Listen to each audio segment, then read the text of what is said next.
अज्ञान वृद्ध भक्तों को पिलाने वाली है, बहु जन्मों के अज्ञान तिमिर क्षण भर में मिटाने वाली है।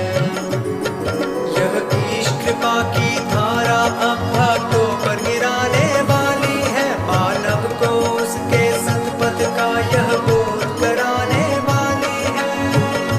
अमृतवाणी अमृतवाणी। रुद्रं तन्नरासुः न हि देवो न मर्त्यो महस्तव क्रतुं परः मरुतभिरग्न आगहि चत्वारि वाक् परिमिता पदानि तानि विदुर ब्राह्मणा ये मनीषिणः तेषां त्रीणि गुहां निगयन्ति चतुर्थवाचा मनुष्या वदन्ति।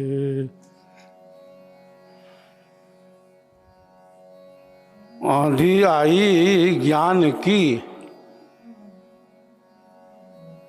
ढही भरम की भीत, माया टाटी उड़ गई, लगी नाम से प्रीति।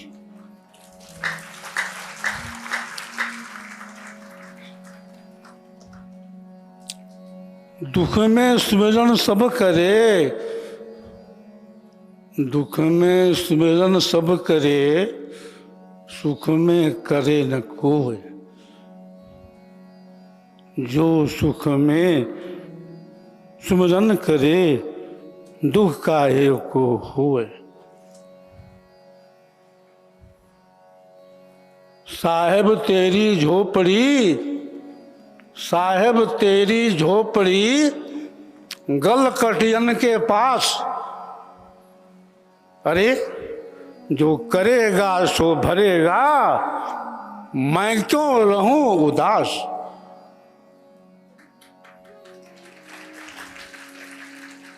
कबीरा खड़ा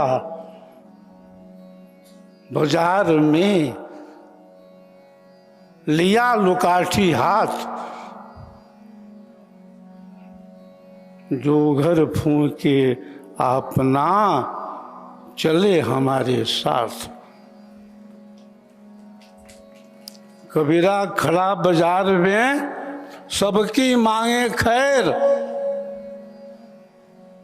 ना काहू से दोस्ती ना काहू से बैर। योगी का घर शिखर पर, जहां सिलहिली गैल,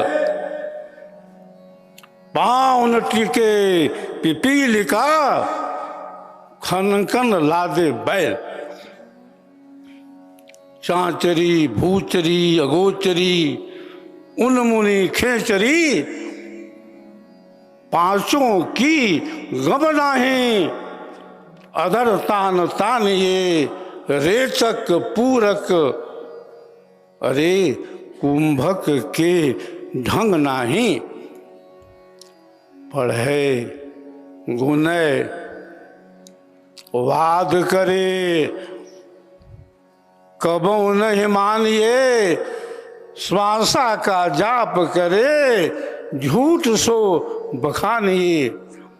अक्षर पार अक्षर पार ने अक्षर भरपूर, कहें मुनिंद्र सो सत्य कर मानिए।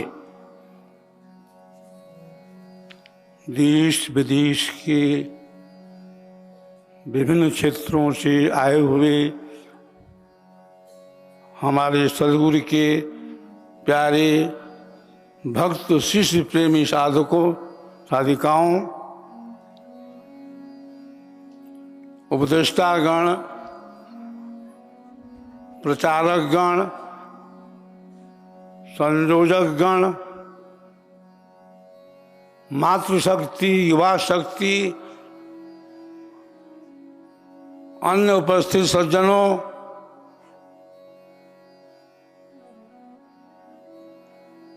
कितना सुनहला अवसर है।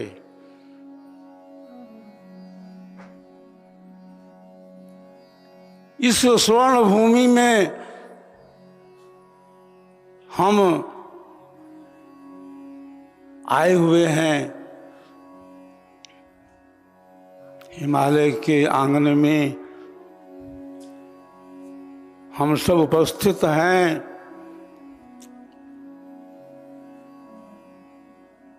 यहाँ पर श्वेत ध्वजा फहराई गई।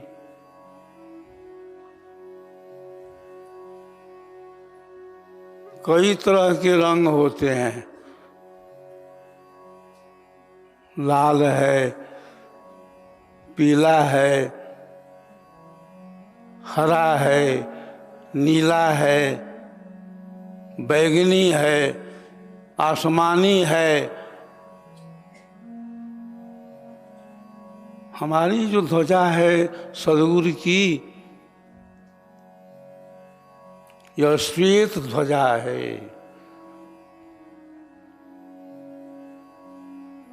चतुष्कोण है।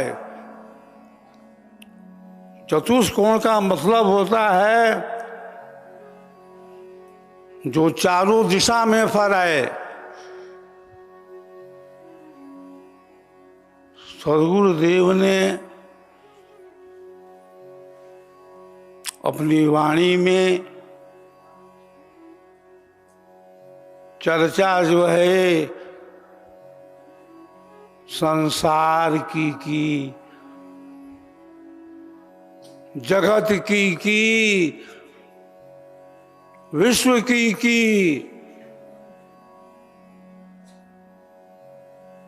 ध्वजा श्वेत अभेद अंकित, विश्व फहराने चहूं। ध्वजा अंकित जगत फहराय, बसु अमृत झरे। जिज्ञासु होकर विश्व आवे, कर्म गति हमसे पढ़े। उत्तम स्वाति भृंग की, उत्तम शिष्य समाय। अधिकारी गुरु पद मिला, विश्व ध्वजा फहराए। सदगुरुदेव ने प्रयोग किया है भूमंडल का, भूमंडल फहराने वाला। हंस हंसिनी शुद्ध है, दीजय बोध लखाए। भूमंडल पर चार है, छान बीन सब आए।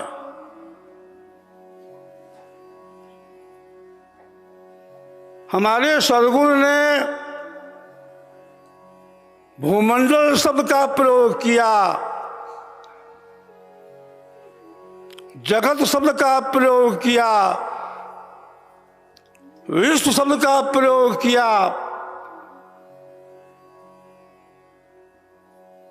सदगुरुदेव का जो संकल्प है एक देशी नहीं है, केवल भारतवर्ष के लिए ही नहीं है, वह तो पूरे विश्व के लिए है।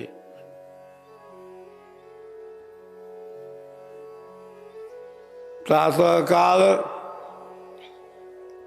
हमने ध्वजा फहराई, श्वेत ध्वजा जो है यह सूचक है मंगल का। मंगल के भी दो भेद हैं। मंगल का आधार एक तो भौतिक है और एक आधार आध्यात्मिक है। सदगुरुदेव ने अपने प्रार्थना में दोनों का ही मंगल किया है। विश्व शांति नाम मंगल परम गुरु को ध्याइए। और अध्यात्म के अंदर श्वेत भूमि भी है। करी पिपील के पंथ में कैसे कर प्रवेश। करी पिपील के पंथ में कैसे कर प्रवेश। श्वेत ध्वजा फहराती वह देश।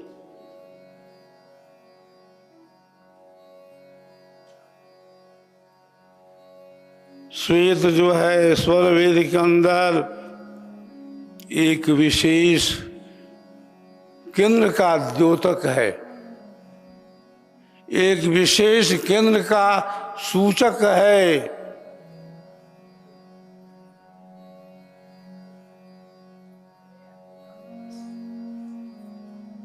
उस भूमि पर जब साधक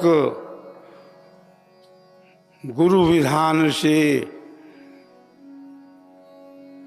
पहुंच जाता है तब उस भूमि का अनुभव होता है। सदगुरु मंडल अग्रहे शयन समाधि प्रदेश पर पुरुषार्थ पूर्ण है पहुंचे अपने देश।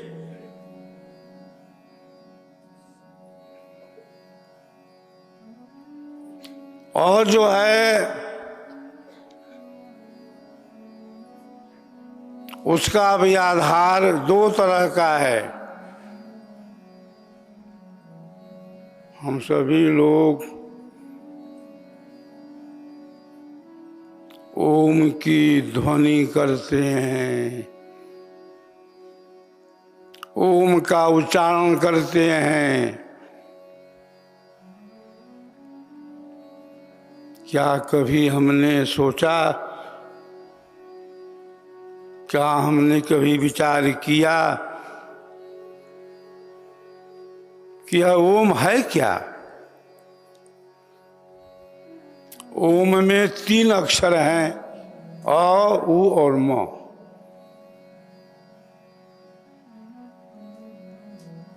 बहुत से लोग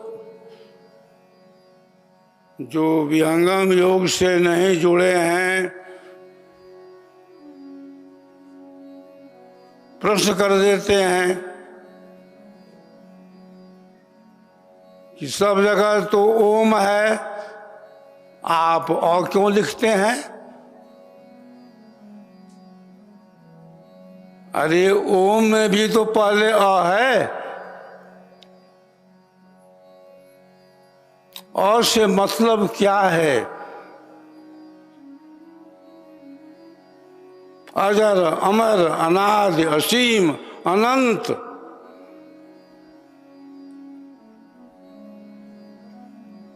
अवते टीलो पश्चात सूत्र से मन प्रत्यय होने पर ओम की निष्पत्ति होती है।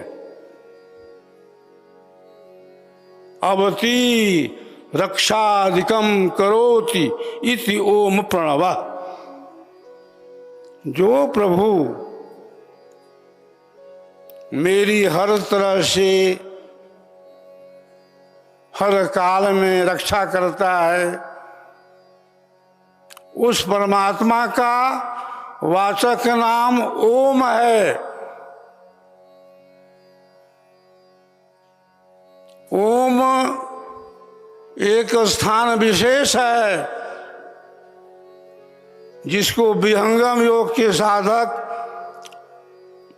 विहंगम योग की दूसरी भूमि में अनुभव करते हैं। और ओम जो है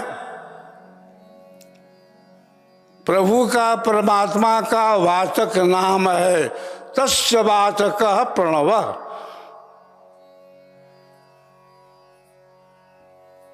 हम लोग ओम का उच्चारण करते हैं, ओम की ध्वनि करते हैं, हमारे विचार पवित्र होते हैं, हमारी भावना शुद्ध होती है। किसी कवि ने तो कह दिया, क्या कहा? मधुर ओम का जप किए जा, मधुर ओम का जप किए जा, तू आधार उसका लिए जा, मधुर ओम का जप किए जा। भूखों को भोजन, नंगों को कपड़ा, भूखों को भोजन, नंगों को कपड़ा, जहाँ तक बने तुम दिए जा, तू आधार उसका लिए जा।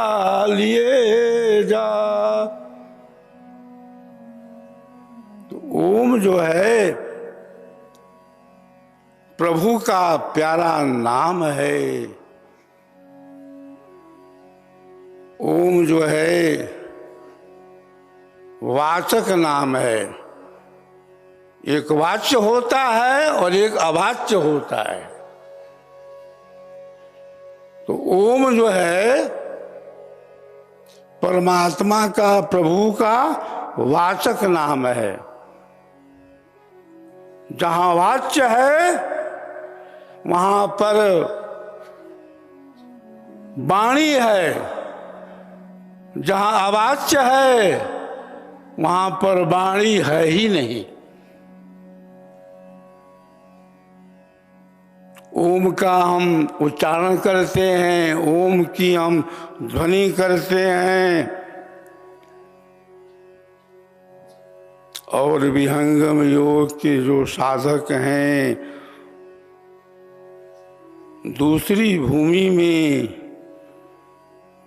ओम का अनुभव करते हैं। वही तो भूचरी मुद्रा है, जहां पर इंगला है, जहां पर पिंगला है, अरे जहां पर सुषमना है, जिसको कहा गया है गंगा, यमुना और सरस्वती। इंगला पिंगला सुषमन नाड़ी, संशोधन कर युक्ति विचारी, तीन संधित संगम भयऊ, अतिर बेड़ी निर्मल जल बहू, त्रिवेणी संगम रस नाना, सर्व कर्म अग ताहि नशाना, संगम पर ऋषि संयम करही, ज्ञान शुद्ध बल अंतर घर ही, सुमिरन सुरति लगाई के, मुख से कछु न बोल, बाहर का पट बंद कर, भीतर का पट खोल। विहंगम योग की साधना का आधार दो तरह का है। एक आधार वहाँ पर है जहाँ पर आपका शरीर है, जहाँ पर आपका मन है, जहाँ पर आपकी बुद्धि है, जहाँ पर आपकी वाणी है, जहाँ पर आपकी इंद्रियां हैं। यह जो देह संघात है, इसके भी दो भाग हैं, एक पिंड है, एक ब्रह्मांड है। गर्दन का जो ऊपरी हिस्सा है, इसको सदगुरुदेव ने कहा कि वह ब्रह्मांड है। निचला जो हिस्सा है ये पिंड है। अरे जहां अध्यात्म है वहां न पिंड है न ब्रह्मांड है। नहीं पिंड ब्रह्मांड है, नहीं हद अनहद जान।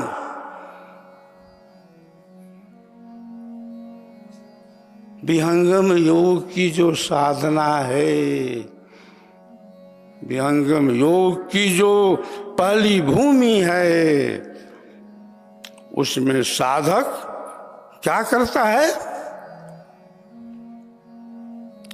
हमारी चेतना बाहर जा रही है। बाहर जाने का रास्ता क्या है? हमारी चेतना बाहर कैसे जाती है? अभी हम सभी लोग जो यहाँ उपस्थित हैं, सभी चैतन्य अवस्था में हैं, जागृत भूमि में हैं।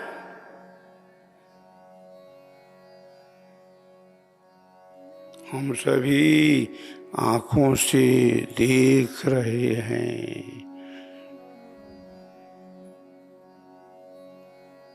देखने की क्रिया आंखों से होती है, कानों से नहीं होती। कानों से हम श्रवण करते हैं, सुनते हैं। शरीर के अंदर 5 ज्ञानेंद्रियां हैं, उसमें आंख है, कान है, नासिका के दोनों छिद्र हैं, त्वचा है, जिह्वा है, कहीं कर्मेंद्रियां हैं, कहीं ज्ञानेंद्रियां हैं।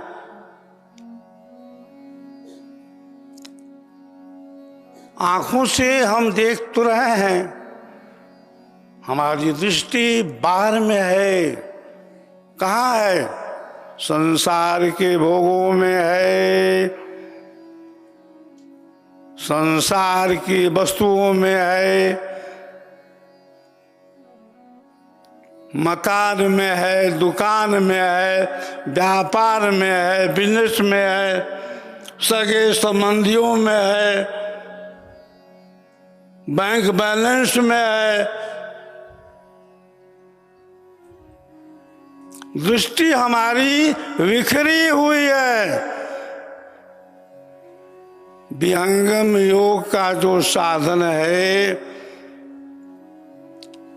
प्रथम कोटि का, उसमें हम आप क्या करते हैं? मन की शक्ति आँखों के माध्यम से जो बाहर जा रही है संसार की वस्तुओं में, संसार के भोगों में, जहाँ जहाँ मन जा रहा है वहाँ वहाँ से हम मन को हटाते हैं।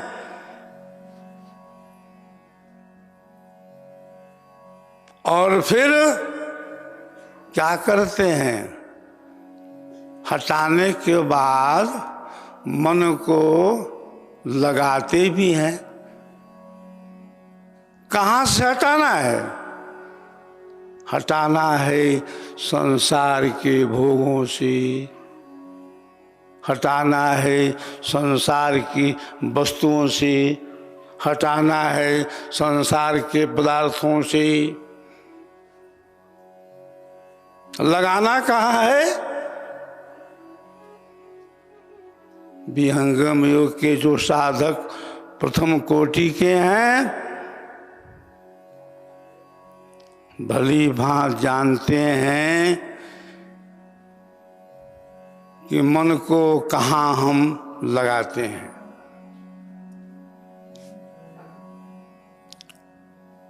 नेत्र अग्र मन वास है।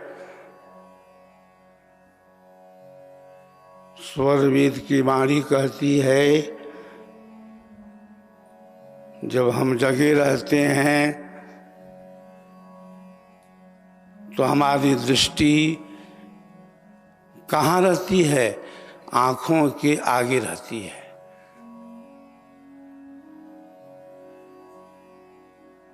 नयनन आगे मन बसे, निकस जाय नौ ठौर, सदगुरु भेद बताइया, सब संतन सिर मौर। इस तन में मन कहाँ बसे, निकस जाय के ठौर। इस मन में तन कहाँ बसे, निकस जाय नौ ठौर। तो मन की जो शक्ति है, जब हम जगे रहते हैं और जहाँ तक आँखों की दृष्टि हमारी दौड़ती है, जाती है, वहाँ तक मन भी दौड़ता है। उस दौड़ते भागते हुए मन को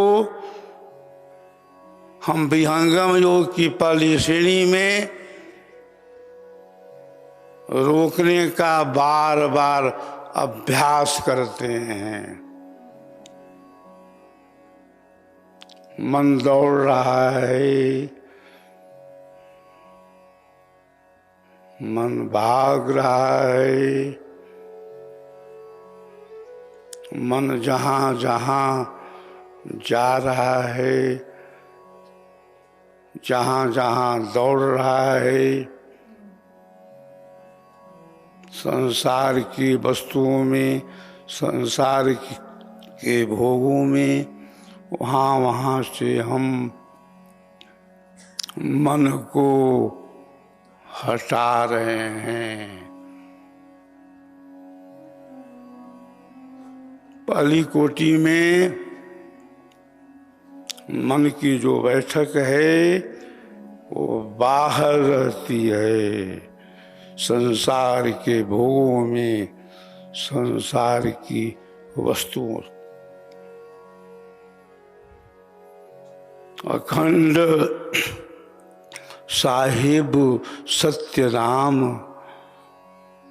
और सब खंड है, खंडित मेरु सुमेरु खंड ब्रह्मांड है। थिर न रहे धन धाम, थिर न रहे धन धाम। ये जीवन द्वंद्व है, 184 जीव परे यम फंद है। चंचल मन थिर होय, तबे भल रंग है। ताहि उलट भरी पीव, सो अमृत गंग है। दया भाव चित राखु, ये भक्ति का अंग है। कहें मुनीन्द्र नर चेतु, तो यह जगत पतंग है। पहली कोटि में साधक जो है, मन को एक स्थान पर बार बार रोकने का अभ्यास करता है।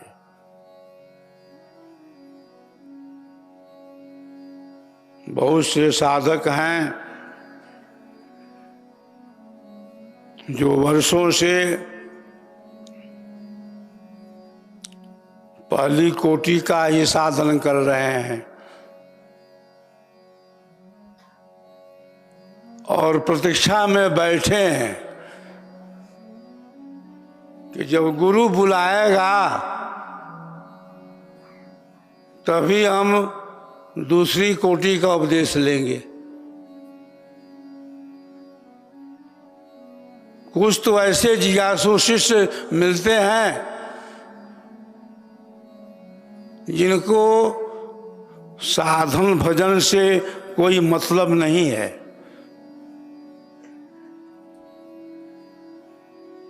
रजिस्टर में नाम तो लिखा लिए हैं कि हम शिष्य हैं,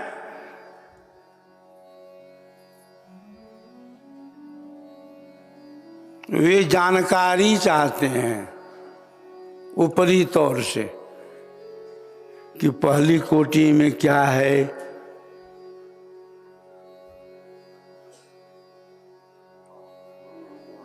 दूसरी कोटि में क्या है। तो हम तो कह देते हैं कि पहली कोटि में तुम्हारी आँख खुली रहती है और दूसरी कोटि में आँख बंद हो जाती है। फिर भी जिज्ञासु मानते नहीं हैं,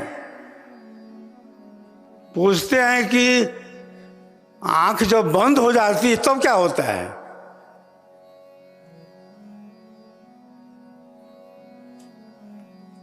तो उनको उनके संतोष के लिए, सांत्वना के लिए कह दिया जाता है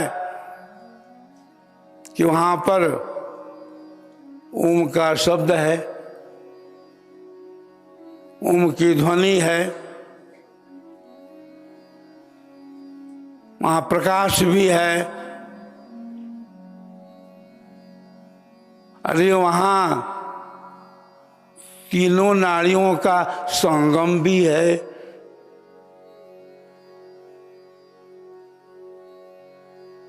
कुछ शिष्य लोग ऐसे मिल जाते हैं कि स्वामी जी तीसरी कोटि में क्या होता है।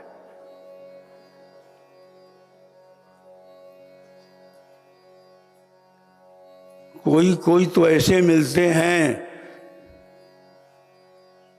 कि सामने रख देते हैं नोटों की गड्डियां और लगते हैं गिनने और देखते रहते हैं मेरे तरफ।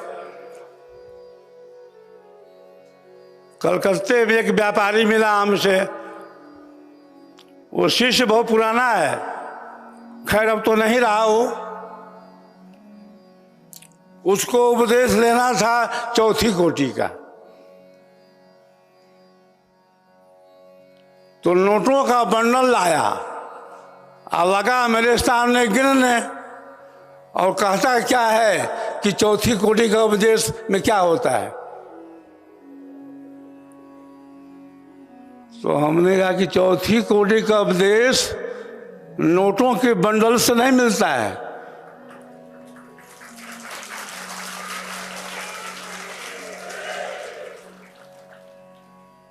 इस विहंगम योग में खाला का घर नहीं, आते हैं सूर नर मुनि जिन्हें दुनिया का डर नहीं। अरे रुतबा और माल धन पर, रुतबा और माल धन पर जिनको है गरूर, उनको विहंगम पथ में कोई जगह नहीं है।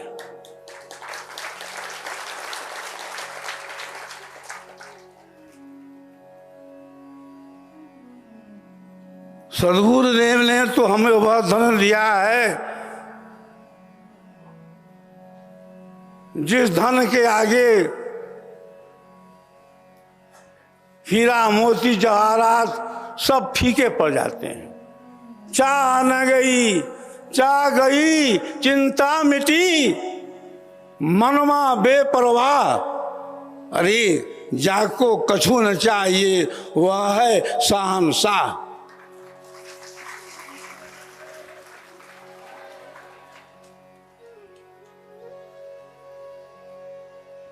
यह वह ज्ञान है जिस ज्ञान को पाने के लिए प्राचीन काल में राजागण सिंहासन छोड़ देते थे, महल त्याग कर देते थे,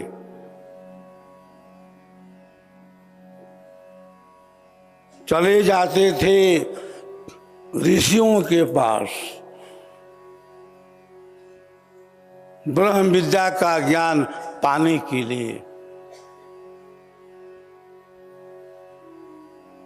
लाते मारा राज को, अरे फटका मारा भोग, बवला बनी बन बन फिरे, कवन चाह सुख भोग।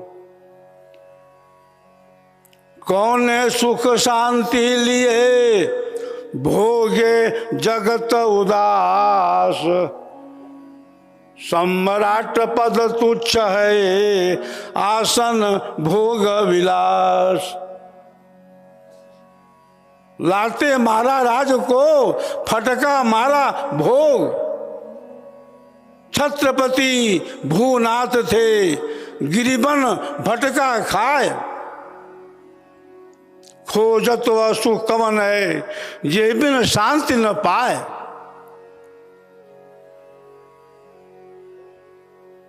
जो भी हम विहंगम योग से जुड़े हैं, हम सबका कितना परम सौभाग्य है कि ब्रह्म विद्या हमारे आंगन में आया है। जिस ब्रह्म विद्या को पाने के लिए प्राचीन काल में राजा जो है महल का त्याग करता है, रानियों का त्याग करता है, महिला महल महान सुख, रंग राग सब साज, सो कर टुकड़ा मांगते कौने सुख तजराज। महल अटारी में रहे तेल फुलेल लगाए, छत्रपति के छार को वायु लेत उड़ाए।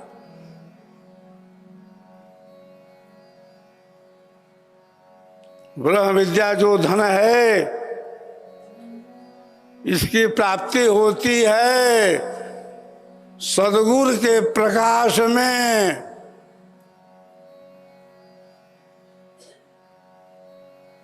सद्गुरु की विशेष कृपा जिस साधक पर हो जाती है, सद्गुरु जो है साधक की चेतना को अंतर्मुखी कर देते हैं, ऊर्ध्व कर देते हैं। सुमिरन सुरति लगाई के, सुमिरन सुरति लगाई के, मुख से कछु न बोल, बाहर का पट बंद कर भीतर का पट खोल। पाट बंद है गगन का, बाहर रोक प्रकाश, अंधकार अंतर रहे मोह कर्म जग पास। खुली अधर किवाड़ जब अंत मिटे अंधियार, अंतर दृश्य विलोकिए रचना अपरंपार।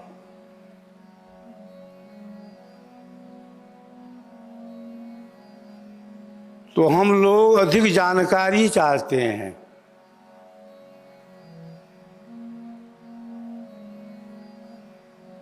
जानकारी भी आवश्यक है। ब्रह्म विद्या के अंदर दो तरह के ज्ञान हैं, एक बाह्य ज्ञान है, एक आभ्यंतर भेद साधन है। तो बाह्य ज्ञान से मतलब ये नहीं है कि आप पांचों कोटियों की जानकारी कर लें। वहां तो आवश्यकता है आभ्यंतर भेद साधन की। आंतरिक साधन के द्वारा आपको अंतरतर में प्रवेश करना है,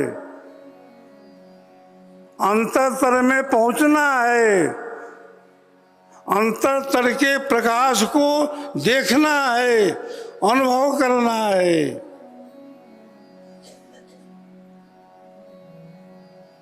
अंतर में कहां पर क्या है, इसका अनुभव हम शब्दों में नहीं कर पाएंगे। आपको शब्दों में नहीं उलझना है, आपको स्वर वेद के सिद्धांत के अनुसार चलना है। यह भूमि वह भूमि है जहां से विहंगम योग का संविधान बना है।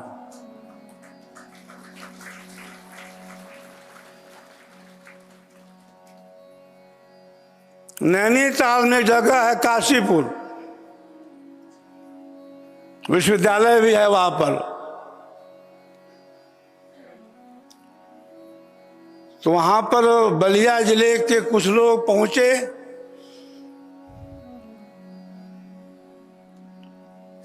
वहां के जो प्रोफेसर हैं, जब सुने कि बलिया के लोग आए हैं तो उनको बुलाए।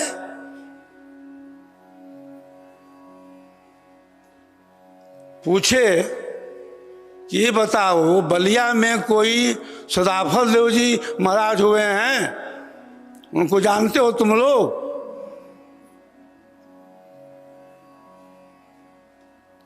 तो उन्होंने कहा कि महाराज जी तो हैं, पहले थे, अब तो उनका शरीर नहीं है। स्वामी जी को लोग महाराज जी भी कहते थे, स्वामी जी भी कहते थे।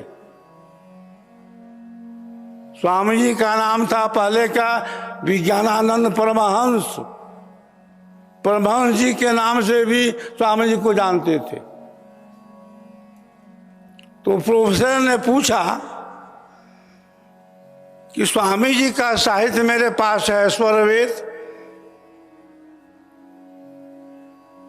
बीजक भाष्य भी मेरे पास है, स्वामी जी के कई सारे साहित्य मेरे पास हैं। तुम बता सकते हो कि वो कहां तक पढ़े थे? तो बलिया के लोगों ने कहा कि पढ़े थे, स्वामी जी तो गुफा में रहते थे, वो तो पढ़े ही नहीं थे। तो प्रोफेसर उनको डांटता है कि तुम लोग मूर्ख हो, स्वर वेद लिखने वाला, बीजक भाष लिखने वाला गुफा में बैठकर लिखेगा? अरे सदाफल देव जी कहीं से पीएचडी किए होंगे, कहीं से डिलीट किए होंगे, तुम लोग जानते ही नहीं हो। बलिया के शिष्यों ने कहा कि नहीं, हम लोग तो वहीं के रहने वाले हैं, स्वामी जी तो पढ़े लिखे थे ही नहीं, वो तो गुफा में बैठ करके साधना करते थे। स्वामी जी के चरणों में हम सभी समर्पित हैं। क्यों है? इसीलिए हैं कि स्वामी जी ने जो उपदेश किया है, स्वामी जी ने जो संदेश दिया है, उसका आधार वाह ज्ञान नहीं है, वाचक ज्ञान नहीं है, थोथा ज्ञान नहीं है, वहां पांडित्य नहीं है। स्वर वेद को पढ़ करके बहुत से विद्वान कहते हैं कि इसमें व्याकरण की अशुद्धि है।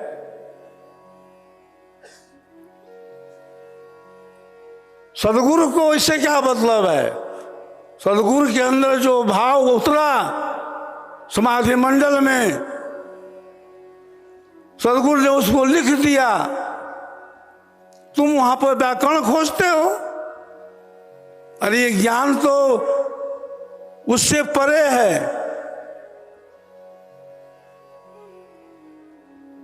वहां पर वेद नहीं है, वहां पर पानी का व्याकरण नहीं है, दर्शन पुराण नहीं है, वहां तो सदगुरु का अनुभव है।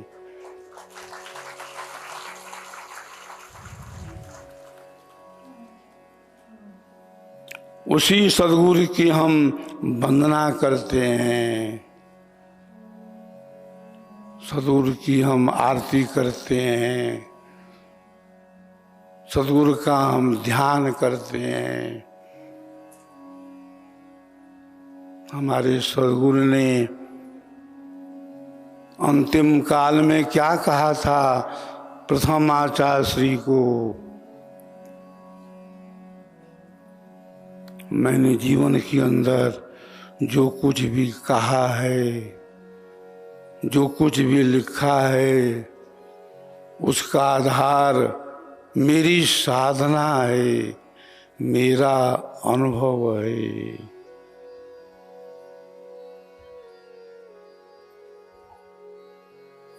स्वामी जी के चरणों में हमारी भक्ति इसीलिए है।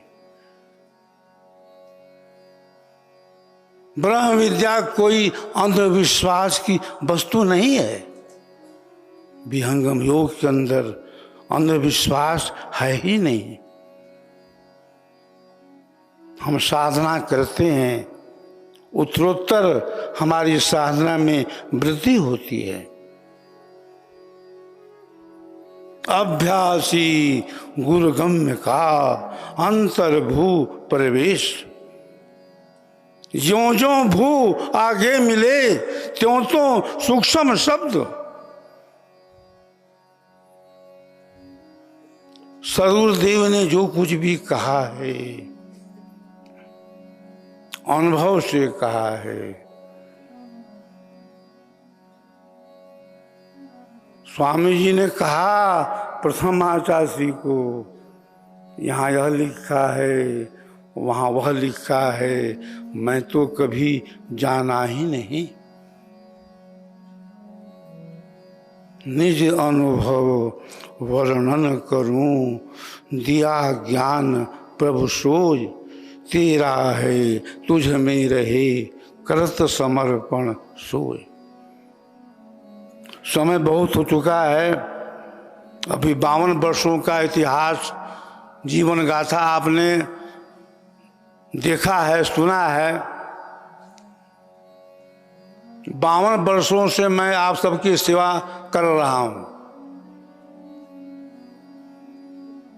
और जब तक शरीर में रहूंगा सेवा करता रहूंगा।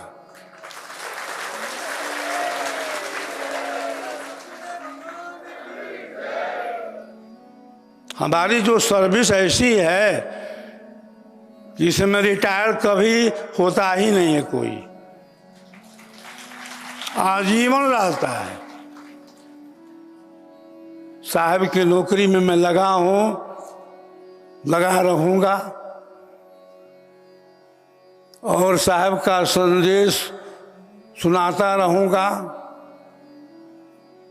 साहब सदगुरु एक हैं, भेदभाव नहीं मानो। सदगुरु जो है ब्रह्म का स्वरूप है।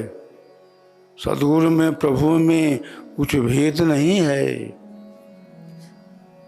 सदगुरु प्रभु कछु नाही भेदा। तो सदगुरु के दर्शन मात्र से ही हमारी चेतना ऊर्ध्व हो जाती है। आप सभी संस्कारी आत्मा हैं, संस्कारी जीव हैं, जो इस धरा धाम पर पधारे हैं, जहां पर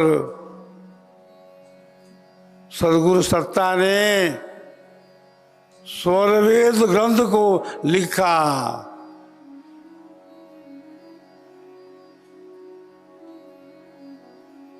जहां से उत्तराधिकारी विज्ञान देव जी महाराज को सदगुरु ने प्रेरणा दी। क्या प्रेरणा दी? स्वर वेद का प्रचार करना है।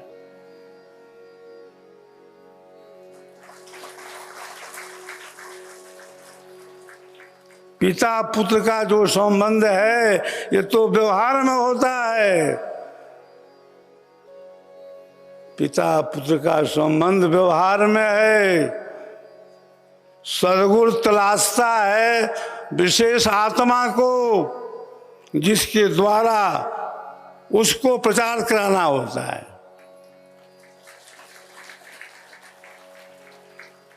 उत्तराधिकारी विज्ञान देव महाराज को सत्ता ने चुना है प्रचार कार्य के लिए। पिता पुत्र का संबंध व्यवहारिक जगत में, अध्यात्म में कोई किसी का पिता नहीं है, कोई किसी का पुत्र नहीं है।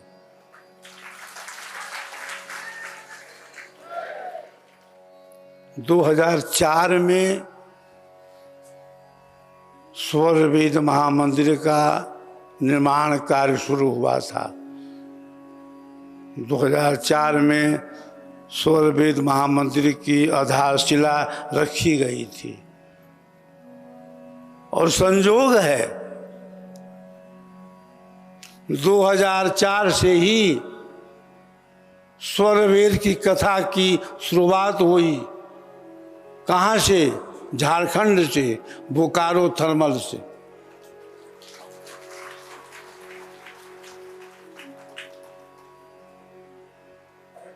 स्वर वेद की कथा का प्रचार प्रसार जब से आरंभ हुआ, ब्रह्म विद्या विहंगम योग के प्रचार में दिन दूना रात चौगुना वृद्धि होती गई, वृद्धि हो रही है। लाखों घरों में स्वर वेद पहुंच चुका है। यह प्रेरणा विज्ञान देव महाराज जी को कहाँ से मिली है? इसी कंदरा से मिली है, जहाँ पर सदगुरुदेव ने स्वर वेद ग्रंथ की रचना की है।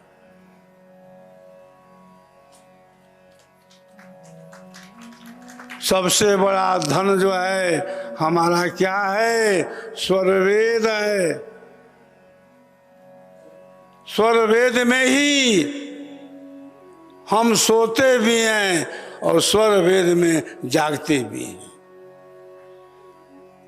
स्वर वेद सिद्धांत का ग्रंथ है। स्वर वेद का प्रचार प्रसार भूमंडल में करना है। जो भी विश्व की मुख्य भाषाएं हैं उन भाषाओं में भी स्वर वेद भाषा का अनुवाद होना है। कुछ का अनुवाद हो भी रहा है। विहंगम योग संस्थान के अंदर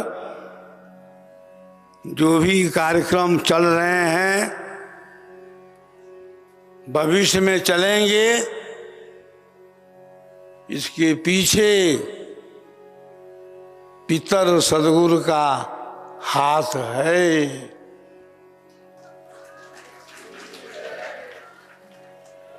सदगुरु ने क्या कहा अंतिम काल में? प्रचार मैं कर दिया, प्रचार हो गया। मेरे शरीर छूटने के बाद उत्तराधिकारी आचार्य सदगुरु के संदेशी दूत सिपाही उपदेष्टा जाएंगे और प्रचार हो जाएगा।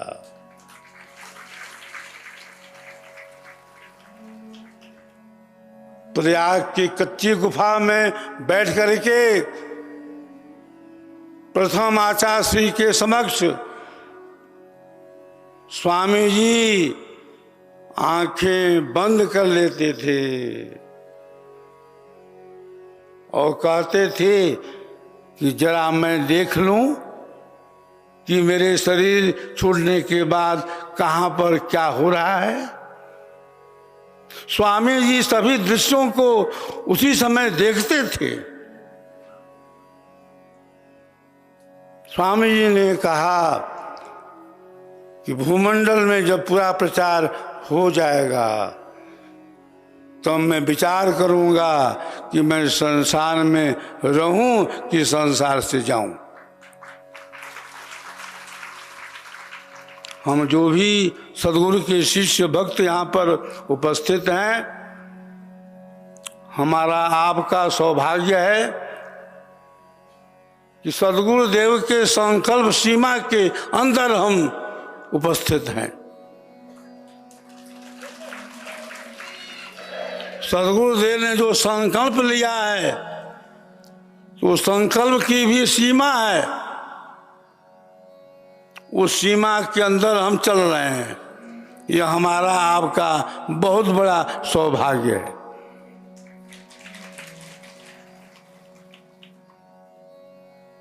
कहना तो बहुत कुछ था, समय बहुत हो चुका है। आप सभी भक्त शिष्य प्रेमी दूर दूर से आए हैं। अमरजीत कौर जी आई हैं कनाडा से, सदगुरु की बहुत पुरानी शिष्या हैं। बहुत से शिष्य हमारे अमेरिका से आए हैं। पहली बार अमेरिका से इतनी बड़ी संख्या में हमारे भक्त पधारे हैं।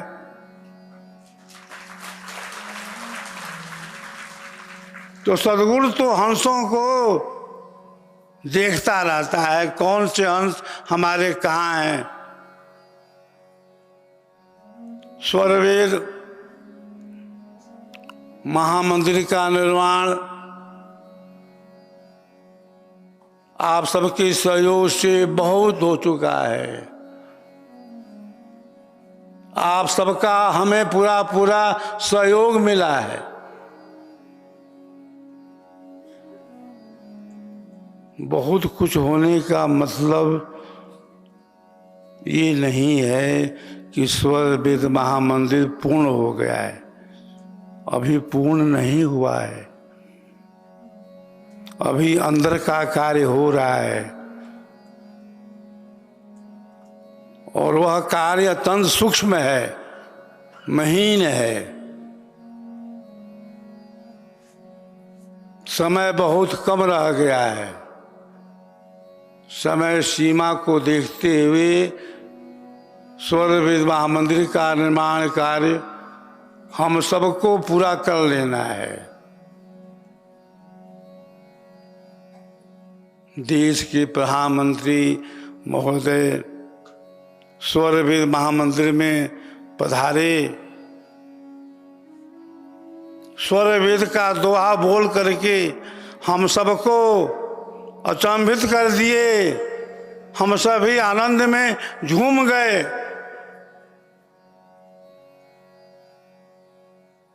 देश के प्रधानमंत्री महोदय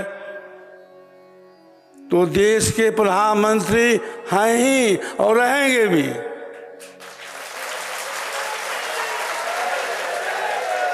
लेकिन उनकी अध्यात्म में भी कितनी ऊंची पकड़ है। प्रधानमंत्री महोदय जी ने क्या कहा? मैं सद्गुरु सराफल देव जी महाराज की आध्यात्मिक उपस्थिति को प्रणाम करता हूं।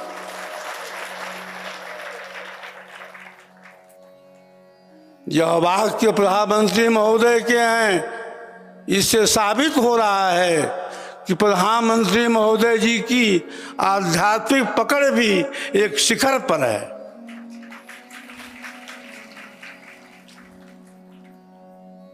दिल्ली में हम लोग गए थे प्रधानमंत्री महोदय जी को निमंत्रण देने।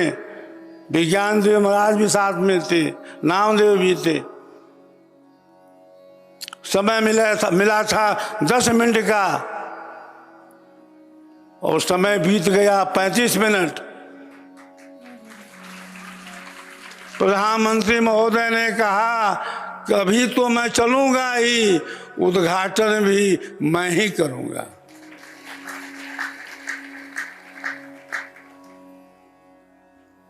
तो वह समय अब नजदीक आ गया है। मैं बार बार कहता हूं कि गंगा बह रही है, स्नान कर लो। बार बार ये गंगा बहने वाली नहीं है। समय की नब्ज को पहचान लो। ऐसा स्वर्णिम अवसर अब जीवन में कभी आने वाला नहीं है। स्वर्णवेद मंदिर जब बन जाएगा तो आप लोग अपनी सेवा कहाँ लगाओगे? इसीलिए कहता हूं कि समय सीमा के अंदर हमें सेवा करके पूर्ण यश का भागी बन जाना है। गंगा की यह जो धारा अविरल बह रही है, यह अविरल धारा हमेशा बहने वाली नहीं है। सभी भक्तों के लिए, सभी शिष्यों के लिए यह स्वर्णिम अवसर है, सुनहरा अवसर है जो सद्गुरु ने हम सबको दिया है। इस अवसर का हम सभी लाभ उठा लें। हम सबका संकल्प महान, सर्ववेद महामंदिर निर्माण। हम सबका संकल्प महान, सर्ववेद महामंदिर निर्माण। हम सबका संकल्प महान, सर्ववेद महामंदिर निर्माण। बोलिए सद्गुरुदेव की जय।